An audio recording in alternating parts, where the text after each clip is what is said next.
অনেকেই ভাবছেন এর নাম হলো পেঁপে।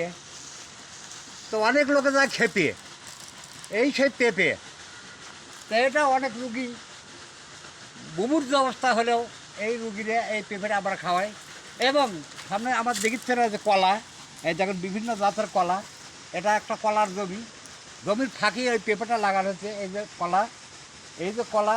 আবার ফির নিচের দিক দেখেন আমাদের অনেক সুন্দর সুন্দর এই যে কদু গাছ, কুমড়ো কদু, অনেক কদু হচ্ছে।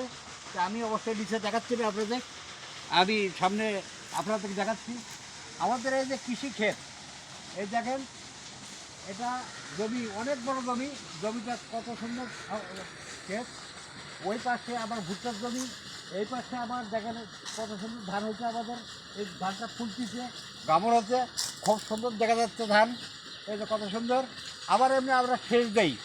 সেচটা কীভাবে দেই দেখেন, আমাদের এই যে শ্যালো, শ্যালো এখন আর নাই, এখন এই যে মোটর, এই যে মোটর দিয়ে আমরা সুন্দর করে এই যে জলাশয় দেখেন কীরকম স্পিডে পানি উঠতেছে। এই পানিটা যা সম্পূর্ণ আমরা আবাদটা করি। এই আবাদটা আমরা যখন তুলব তখন কৃষকের মুখে সুন্দর করে একটা ভবিষ্যৎ হাসি, এই হাসিতে জীবনেও এরকম ধরে দেখতে পারবেন না। তো ধন্যবাদ আপনাদের। আমি আবার ফির নতুন কোনো জায়গায় দেখাবো। এটা খোদা হাফেজ।